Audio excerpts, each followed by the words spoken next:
Here he is, Jeff Marek, the Sheet, weekdays on the Nation Network. He's down in Fort Lauderdale where the Cup Final is taking place. How are you? You know what they say about my golf game? What do they say? Best 2 balls I hit is when I step on a rake. That's how bad I am. So I could use some of that magic elixir. Anyway, how you doing, boys? Good. Very, very well. Very, very well. Hoping for a good game tonight after what happened in Game 3. More on that in a moment. But I want to start with the Vancouver Canucks and Pierre LeBrun reporting that it looks very much now like they'll keep Elias Pettersson, that they're encouraged by his approach to this offseason. And let's face it, it's not like the UFA market is teeming with top 2 centers. You think that's the right call? I do. I think we've been pretty consistent with that in a lot of our conversations. If you can solve your issues internally and it doesn't cost you a thing other than that player's salary, you're for the better here. And I don't think that this is one of those situations where you're doubling down on something that's not there, throwing good money after bad, trying to prop something up that's gone, like that kid that's still grabbing the balloon at the zoo after he lets go of it. You know, it's not coming back. Like there's all the reason in the world to believe that you're going to get, you know, if not that same Elias Pettersson that lit the NHL on fire, at least a reasonable facsimile of one. Like, I don't know if that superstar is going to be there anymore, but there's still a better Elias Pettersson in Elias Pettersson than we've seen recently. I am still firmly of that belief. The question is, if you're of that mind, why not? Why can't that superstar come back? Is it because of injury? Maybe I'm wrong. Like maybe I'm wrong, and I'm happy to be wrong about that. I'm just sort of like guardedly skeptical about things like this. Rightfully so. Just because, you know, the hockey of history sort of, you know, dictates it. Like there are players that will peak and will always think, okay, so that's where they're at, that's their baseline. But no, they had a couple of really hot seasons, and that's really not them. So I always sort of temper myself when I say, like, yeah, Elias Pettersson's going to get back to being that guy. Would be great if he can. I'm sure the potential is still there for that to happen. But it's usually wingers though that do that. It's usually wingers that have a couple of peak seasons where they were playing with guys and it all went their way. It's rare for centers. That's why, and I'm not saying you're wrong. I'm just saying that's why this is particularly perplexing. Like it just doesn't make sense. So we'll see. Would you have moved him? Would you have moved him? Because you still can, even when the no trade kicks in. Like, look, Chris Kreider just went to the Anaheim Ducks. Like, there are ways to get players to waive no trade clauses.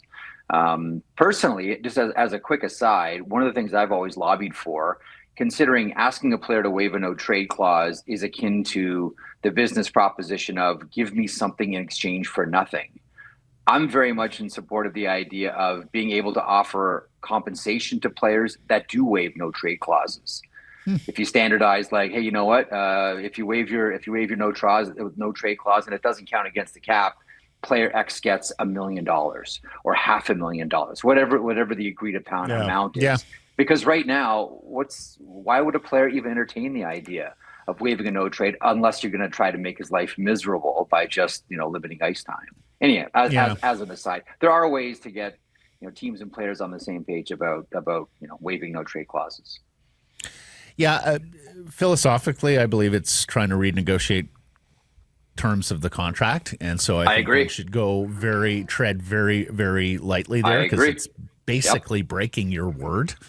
It's supposed to be a good faith negotiation. I agree. Right, exactly. But we have seen players and their representatives facilitate this more and more in the National Hockey League. I do view July 1st as a hard deadline for the Canucks because I would just loathe giving him full control of the process, especially with how much money, how much term is left, and the fact that he's kind of a particular guy. I have been consistent here that while I fully agree, and Blake has been the torchbearer here for, hey, he's better than what's out there, or he could be better than what's out there. You know, be careful what you wish for. Don't trade away all your problems, or you're going to trade yourself into oblivion.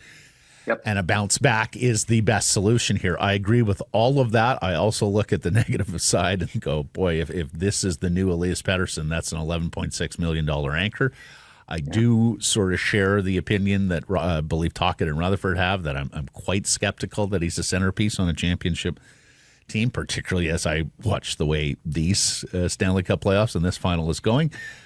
So there was a world, and still is a world, where I could get behind and support an Elias Pettersson trade, but it doesn't sound like that's going to be the case. Let me ask you this. As you've called around the league and talked to people and his name has come up, have you got more like fear factor, like, ooh, boogeyman, coach killer, not sure what's happening there, boy, is he falling off? Or have you heard more, that's a guy who's due for a renaissance and could be a really wise pickup? Like many players, when you talk to organizations about other players, you know what the word is? Oh, if only we had him in our system. If only he were here. Like, if only our coach could get his hands on that kind of skill. Like, we'd show you how to try to treat this player, how to use this player. Like, that is, and I think all managers need to have this type of arrogance. So when I say arrogance, I don't mean that it's pejorative. I think that a lot of organizations look at Elias Pettersson and their egos take over and say, oh, if only I could have that kind of skill in my lineup and that type of player. We know what to do with him here. Now, is the compensation kind of a boogeyman? Yes, absolutely it is. But there's, I think, the overwhelming sentiment around a lot of the teams that I've spoken with about Elias Pettersson is we'd love to get our hands on him. We don't love the compensation, but just from the player point of view exclusively, we can make him work. And I think a lot of GMs feel that way a lot, but a lot of players anyhow. We've been talking about a lot of the good teams that may still want to change it quite a bit here. Does that change the calculus for the offseason? And that goes for this Pettersson stuff, but big view as well. The fact that teams like the Dallas Stars, Colorado Avalanche, and others want to make some changes, or even the case of the Stars, have to make some changes because of the cap. Yeah. I mean, that's a calculus that isn't always there in the summer, where good teams are interested in making, pretty substantial changes. This is kind of how teams always behave, though, until the pandemic. Like we really, I'm guilty of it too, Blake. Like, I've kind of forgotten how even aggressive the elite teams are in the NHL.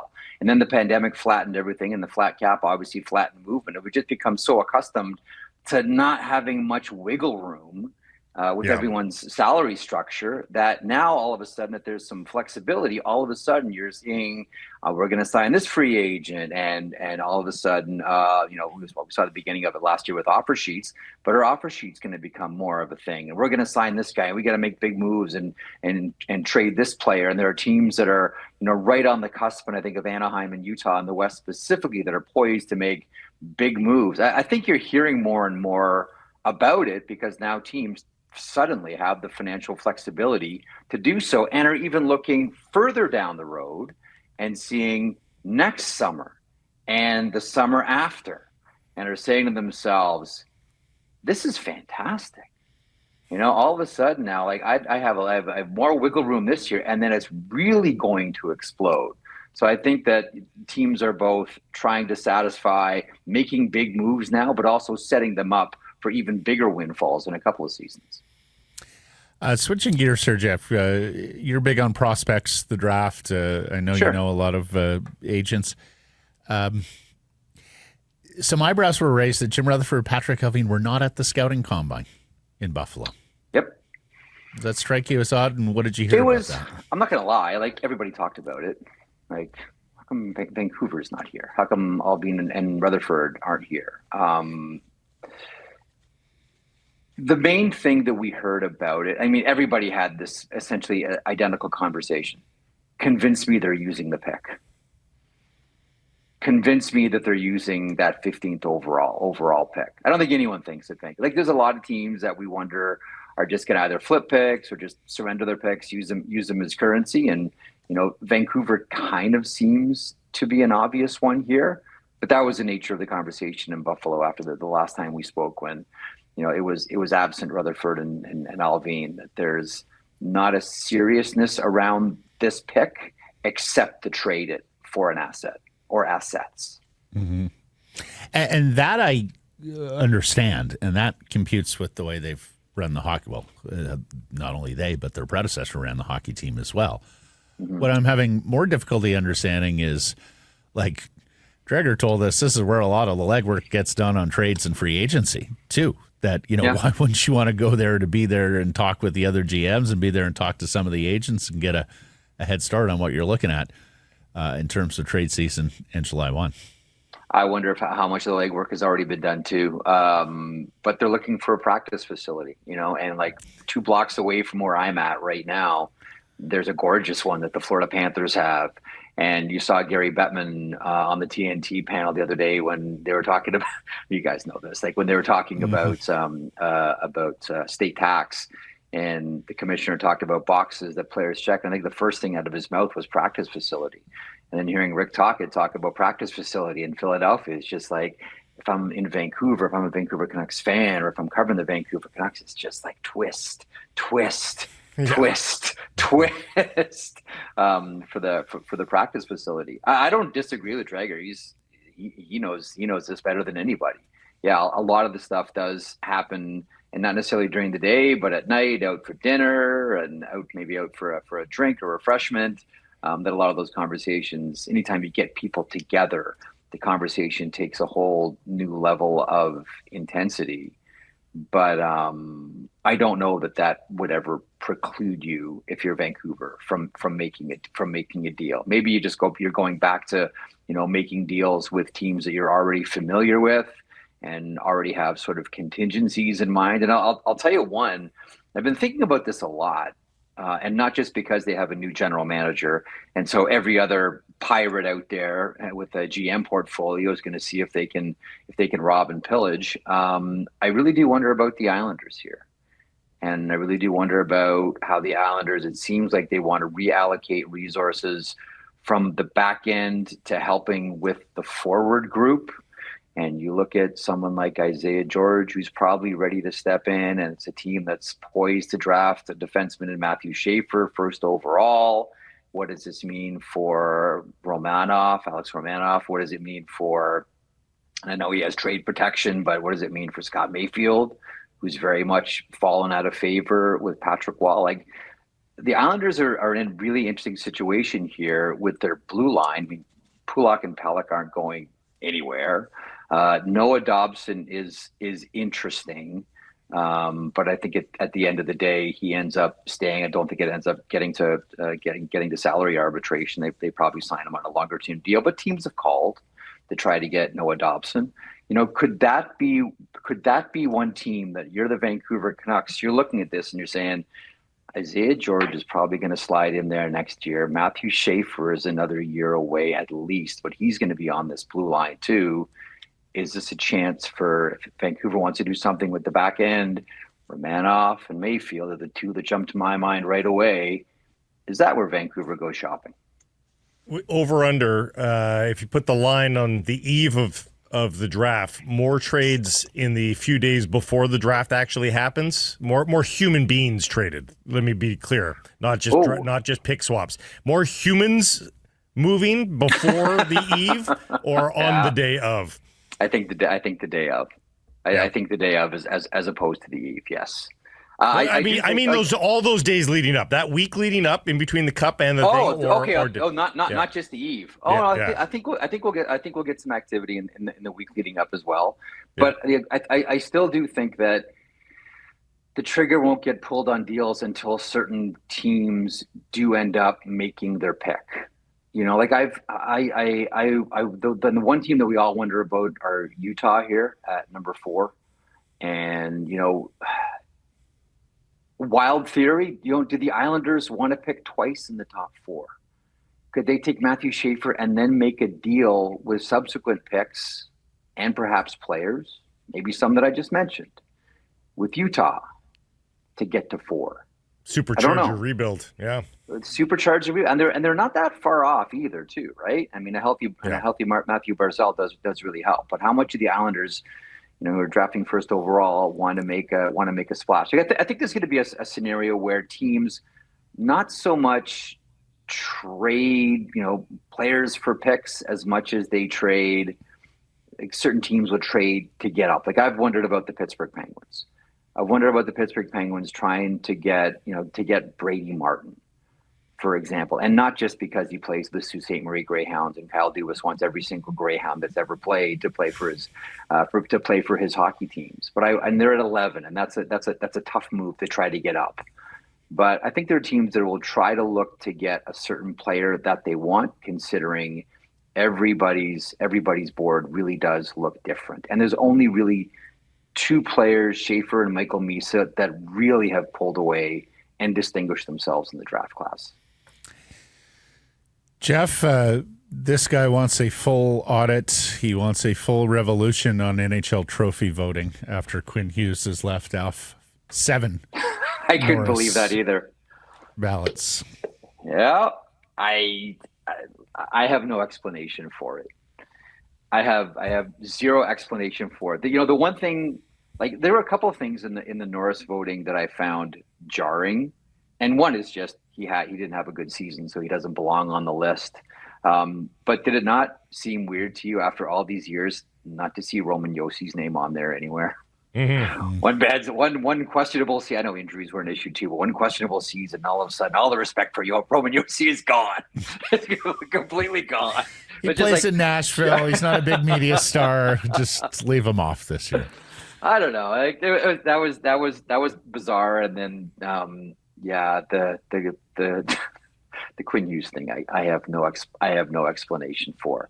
The one thing when it comes to trophy voting, and Anze Kopitar wins the Lady Byng today. How would you guys feel if that award were voted on by the officials and not the professional hockey writers? Love it. Byng and Selke are the two categories I struggle with the most when I fill out the ballot. Selke, to me, I always struggle with, are you looking for the best two-way player or the best defensive player? Mm-hmm. Yeah. Because they're different. Indeed they are. It always ends up being the two-way, though, doesn't it? It always ends up being the two-way, but who was the trophy essentially created for? Bob Gainey. That's a defensive forward. That's not a two-way forward. That's a defensive forward. Especially in his day, yes. Okay. Yes. Want to go quick here, but okay.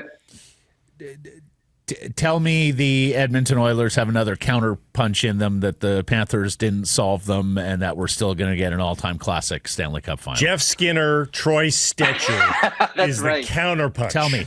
Klingberg is out. Stetcher is in. Jeff Skinner. We had two Skinners in the lineup tonight because Stuart Skinner gets a start for the Edmonton Oilers. I just look at, maybe it's too simple. Occam's razor, though. Connor McDavid can't be this silent for this long. Sure, he's getting the assists and all that, but I have a hard time believing that there's not a signature game left in Connor McDavid here in these playoffs, or games in Connor McDavid in these playoffs. Like, listen, Edmonton were on their heels in Game 3 from the opening faceoff. Like, they didn't have it from the opening draw. I did kind of, in some ways, find it refreshing that they were just honest about what they tried to do all game long. Like, they just went out and tried to hurt the Florida Panthers. We're going to do stuff that's going to show up in the next game. Like, we're losing, we're horrible, we're not playing well. So Trent Frederick's going to go cross-check Sam Bennett in the wrist. And hopefully that shows up in the remainder of the series. It's I don't think that they'll have that game again. I certainly hope they don't have that game again for Edmonton's sake. But I just don't know that Edmonton was as bad. Although the Panthers have a way of making teams look bad, I don't think they're as bad as. But at the same time, Edmonton has a way of making teams look bad. Like, look at all the decisions that the Dallas Stars are having to make now. There's more decisions on the horizon here for the Vegas Golden Knights. Some may be by way of injury necessity, but still, they're going to make some big decisions after that series. And the Los Angeles Kings too. So like they both kind of have a trail here. They both kind of have a body count. Both these two teams. Well, Edmonton's got all the skill in the world. What they have shown in the first two games that disappeared in Game 3 is playoff poise, Stanley Cup Final poise, and how to play the quote-unquote game of the Stanley Cup Final, and that the maturity, basically, of being there and done that. It sort of disappeared for one game. That's going to be interesting to see if they can find it again, because the Florida Panthers look like they were born to be in Stanley Cup Finals. And the thing the Panthers are doing now, which is endlessly frustrating, as much as Edmonton has wanted to engage them and try to get them to do something dumb, like when the whistle blows, Panthers are done now. They're done. Yeah. Like they just don't. They pull out, and Edmonton wants them to engage to try to lure them into penalties. And that's what I'm worried about. And endlessly frustrated. I don't, Matty, I don't think that Edmonton tries to play that game again. I think that was the game got away. What else can we do here? Let's just inflict some pain. Yeah, let's just inflict some pain. I hope you're right, because you're 100% that they have a way of making teams look bad. And then secondly, if Edmonton is going to compound that situation by not knowing when to settle down and not show team discipline, then I think it could get ugly. But the flip side is Connor McDavid is outperforming them 5-on-5. The goals just haven't come yet. One suspects they will, but as we always say, Blake and I talk about this all the time, like, the analytics are great and all that, but a short series is a small sample size, right? Like, it's Alex Rodriguez going 0 for 16, World Series after World Series. And it's over. Yeah, exactly. It's over. It's just, that's the thing. One of the things that I find really, really interesting here is what's happening right now. We saw this play itself out really in Game 3. So I think that a guy like I think Corey Perry would fit in very well with the Florida Panthers. Like, I think we can all look at Corey Perry and go oh yeah, that guy could play with the Panthers. And what the Panthers are doing now to Corey Perry is they're Corey Perrying him. And for the first time, in Corey Perry's career, he now knows what it's like to play against Corey Perry.